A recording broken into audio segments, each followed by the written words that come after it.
Welcome to In the Zoom Where It Happens with our hosts, Shannon Spees and Brandon Krekel. Hi, I'm Shannon Spees. And I'm Brandon Krekel, and we're just absolutely thrilled to have Dr. Dred Scott with us today. He's the president and CEO of the Boys and Girls Club of Greater Kansas City. Welcome, Dred. Hey, thank you, Brandon. Thank you, Shannon. My honor to be with you today. So we'll jump right into the questions, and just for those who may not know of the Boys and Girls Club, tell us a little bit about the Boys and Girls Club. Yeah, so the Boys and Girls Clubs of Greater Kansas City has been a part of the Kansas City metropolitan area for over 105 years. I always like to lead out with that because it surprises most people that we've been around that long. So over a century of making a difference in this community. In a nutshell, our mission is to help kids ages 5 to 18 to develop the skills, character, and self-esteem to achieve their greatest dreams. And we'll do whatever it takes in order to help them achieve that brighter future. So what does that mean? The majority of the time during the school year, we're working with youth when school is out. So sometimes that's before school, but mainly after school. And our programming is kind of boiled down to 4 major buckets. One of those buckets is education and career development. A second bucket is public speaking and leadership. The third bucket is healthy lifestyles. And then the final bucket is technology. So everything that we do, we call it a whole child development approach, is anchored in one or more of those 4 major categories. And then during the summer, we're of course open for full days. In most cases, that's 11 hours a day, supporting kids with the longest summer enrichment program in the Kansas City Metro. And that program is focused on preventing summer slide. So ensuring that our young people hold on to the knowledge that they gain during the school year and that they remain engaged so that they don't lose any of that great progress. So we do a lot. I've been with the organization for 3 years, and one of these days I'll come up with an elevator speech, but when you do so much good work, it's tough to get it boiled down to a few sentences.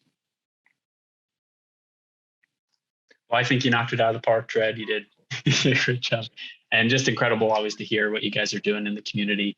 And you mentioned you were here for about 3 years, but you've got a history with the Boys and Girls Club. Do you mind telling us a little bit about that and then how you got involved and into the spot you are in today?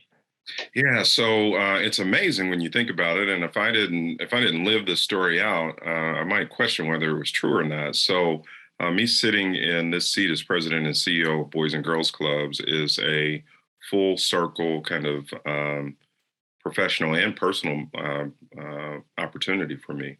So I'm born and raised in Kansas City. So I'm a Kansas City native, graduated from Bishop Hogan High School, went to Southwest Missouri State, now Missouri State in Springfield. And I actually thought I wanted to be an accountant. So no offense to the CPAs out there, but as I got into the coursework related to that, I could handle the content just fine, but I wasn't passionate about it at all. Around that same time, when I was trying to figure out what it is I wanted to be when I grew up, I also needed to find a job to make ends meet as a poor college kid, right? I had to get a few dollars to, buy pizza on the weekend and maybe a few beers, things like that. And so I started looking for a part-time job and just happened across Boys and Girls Club job in Springfield. So I was hired there as a youth development professional in charge of the games room in Boys and Girls Clubs of Springfield.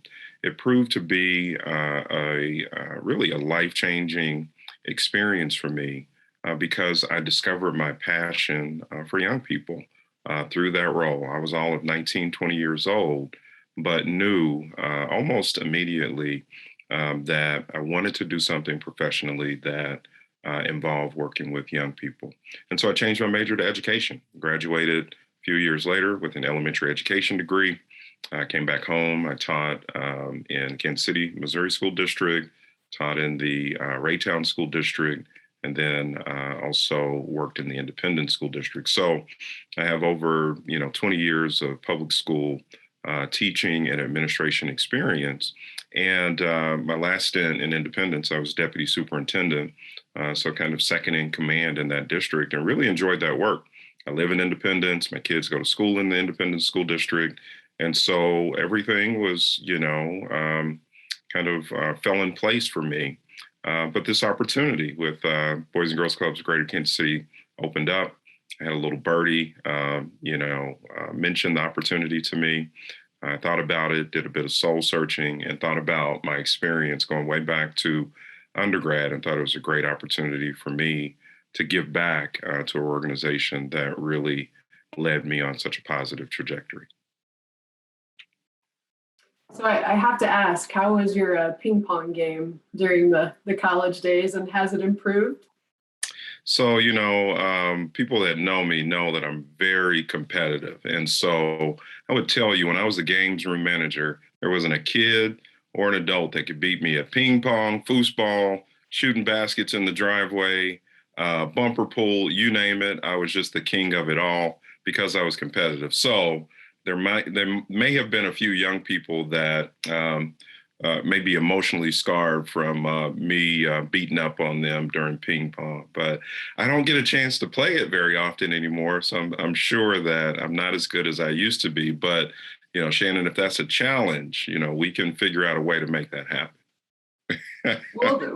We'll put something on the books. We'll just say that. But I'm glad to hear you've made an impact in kids' lives, maybe positive and a little negative in the ping pong space. So tell us about expanding here in the metro and the programs that you have and the communities that you're expanding in. Yeah, excited to talk about that. And really, I would be remiss if I didn't talk about just how we've been able to thrive in a very tough environment presented by the COVID-19 pandemic. And so as an organization, we adjusted, we pivoted. I'm sure you hear that word all the time in relation to businesses and organizations operating during these difficult times, but there's no other way to describe it. We know that the impact that we have on kids and families was too important for us to batten down the hatches and wait for the pandemic to disappear or dissipate.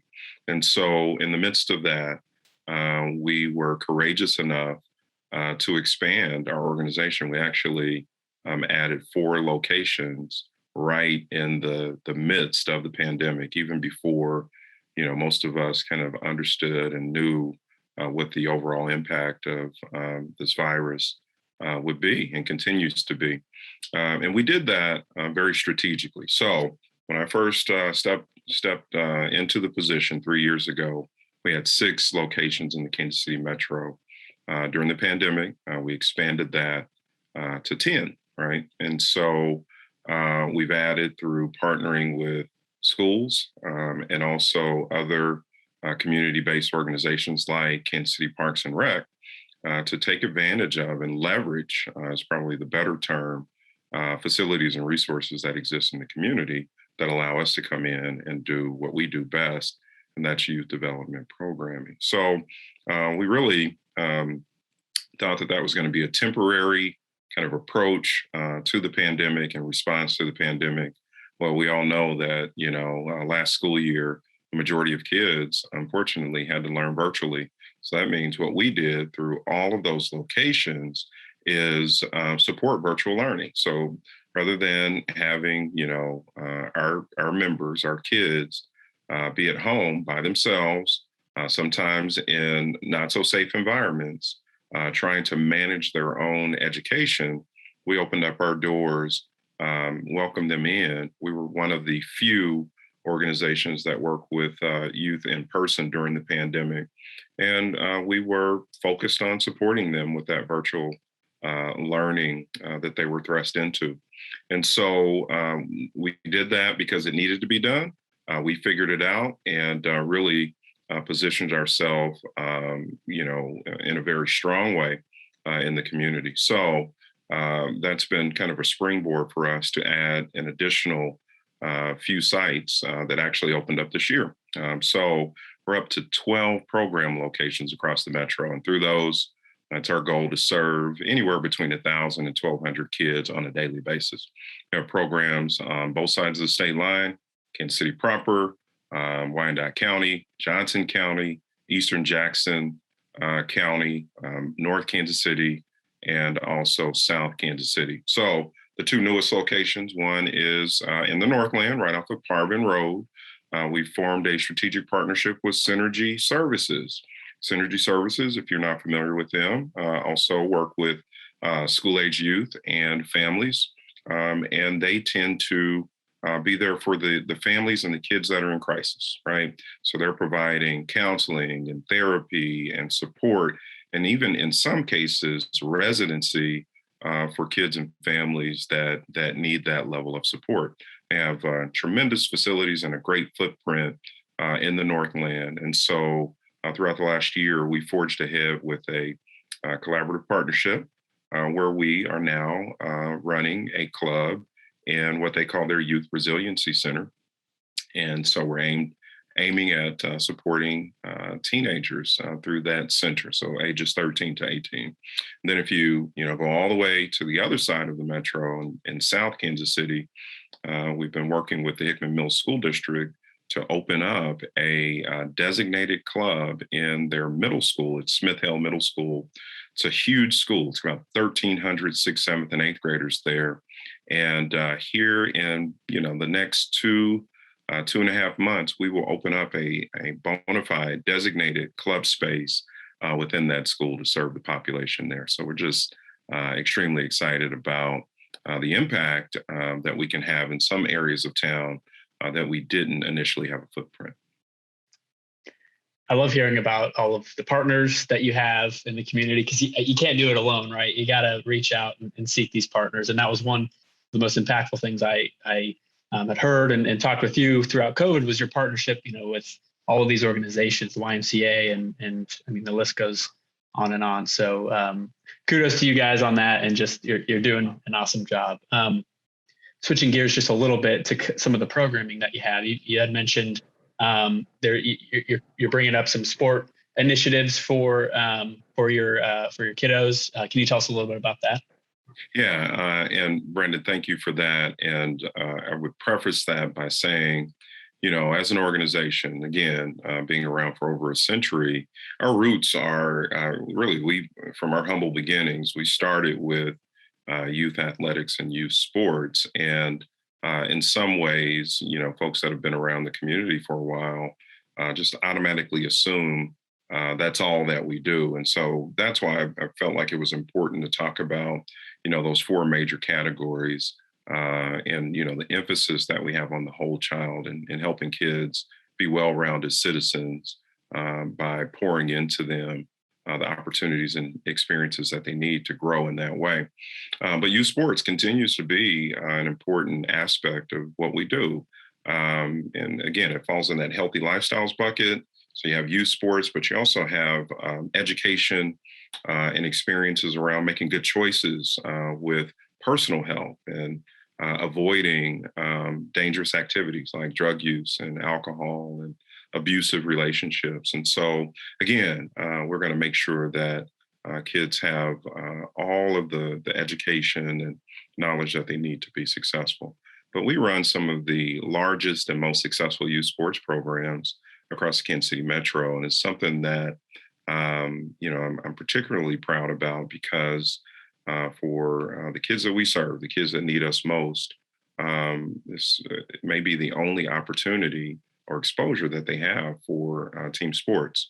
I could use up the rest of our time talking about the problems with our pay to play approach to youth sports. I won't go there, but I'll tell you, it actually disenfranchises many of the kids that we work with because they don't have the resources to utilize in order to access some of those opportunities. And so we have a tremendous responsibility as an organization, an opportunity for kids to have that, at least that initial experience with any sport you can think of. We're doing it. So flag football, I'll come back to that in a minute, swimming, golf, volleyball, baseball, the list goes on and on and on. And really, again, it's about giving kids that experience, that exposure, teaching them how to be great athletes, but doing that through being great sports,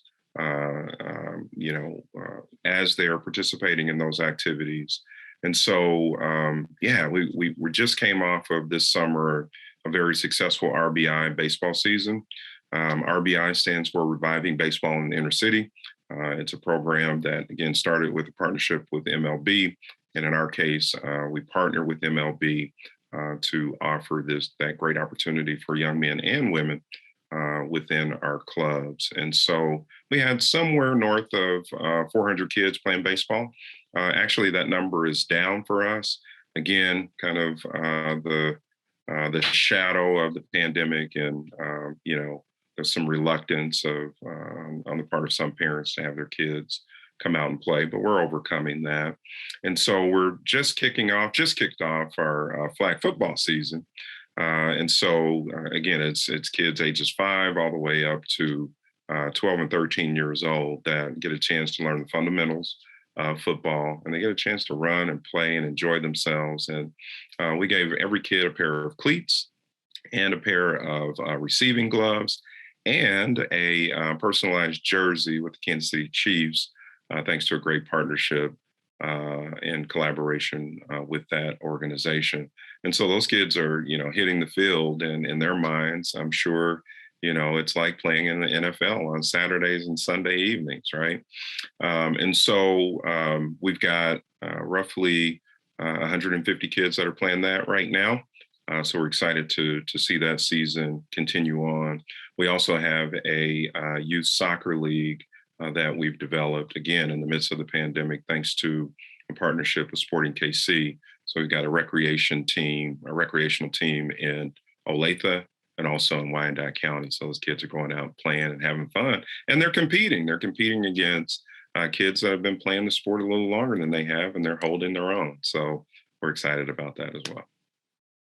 And that's wonderful. And you struck a chord with just the sports in general, and how important it is to get kids involved and active, and not only just a part of that active living piece, but also just the relationships they can continue to build. And speaking of those relationships, tell us about your volunteers, or if there are volunteer opportunities. When it comes to volunteers, it's a vital component of what we do. And, we opened our doors back up to volunteers starting this summer and at the end of May. And really were met with great enthusiasm with folks that were ready to kind of get outside of the four walls of their house or home office and get out and make a difference. And what we do with volunteers is really try to get to know them, help them to get to know us, and then shepherd them in an opportunity that makes the most sense for them. In some cases, we've got large corporate groups that come out for a day of volunteering, and that could look like sweat equity, right? Coming in and, helping with some landscaping or to refresh a playground or paint a program space within a club. All of those are great opportunities to give back and ensure that our facilities and amenities remain top notch, because our young people deserve that. But we also have opportunities for smaller groups and individuals to come in and engage directly with you. That could take on the form of mentoring, that could take on the form of tutoring, that could also help with our focus on post-secondary plans, so exposing our young people to career opportunities. So not only bringing groups in to talk with and influence our young people, but giving our young people the chance to take a field experience and go see professional work environments, work sites when it comes to the building trades that are out there. So lots of opportunities for volunteers within the organization. And so if someone is interested in doing that, we welcome you. And all you have to do is visit our website at www.helpkckids.org, click on the volunteer tab, and we have a volunteer coordinator that will begin the process of finding the best and most appropriate opportunity for someone that's interested. Awesome. Appreciate that. Nice job, Shannon. We say it every time. We don't. We could talk to you for hours. We are there. We are right about at time though, so we want to end with one last question. Wow. I know, right? Yeah, it goes by just like that. But we do have one more question for you. It's a question we ask everybody, and it's difficult to maybe answer. But what is one thing that you want the community and our members and viewers to know about Boys and Girls Club? Yeah, I think the one thing that I would leave with anyone that sees this recording. One, we have a tremendous impact on young people across Kansas City Metro. We believe in the promise that exists in every young person that we serve, regardless of where they live, the circumstances that they are striving to overcome. We lead out by identifying strengths and the promise that each of them has within them. So we believe in that, and we believe that our programming and the relationships that we forge with kids and families is making a tremendous difference in the lives of young people across this community. Second piece of that is related. In order to continue that great impact in this work and really achieve that mission that I opened up with, it really takes great partnerships and support. I feel very blessed to be in an organization in Kansas City. You all know this is a great philanthropic town. People here get it, and they understand the importance of investing, in our case, investing in young people and in their futures. But it takes resources to do this day in and day out. The need is great. While we touch, on an annual basis, somewhere between 8,500 to 10,000 lives, there's probably 3-4 times that that is out there in the community that we're not able to work with and influence. And so in order for us to continue to do this work and expand and take advantage of opportunities to be in locations across town that need us, it takes the support of this community. We have great partners, corporate, individuals, foundation, you name it. And I'm very grateful for that. But we, always can use more. And so I guess that would be kind of a call to action and appeal to anyone watching that feels so motivated by anything that I've said to get involved and help us in any way that, you deem appropriate. Wonderful. Well, thank you so much for joining us today, Dred, and thank you for continuing to make an impact in Kansas City and the greater Kansas City region with the Boys and Girls Club. And we at the Chamber appreciate our relationship, and we hope to continue and help build a greater Kansas City. So thank you so much for being our guest. Honored to be here, Shannon, Brandon. Thank you. I'm a proud KC Chamber member and also on the board of the KC Chamber. And so, I don't just talk about it. I believe in it and giving back in that way as well. So thank you all for having me. Yep, we appreciate you, Dred. Thanks.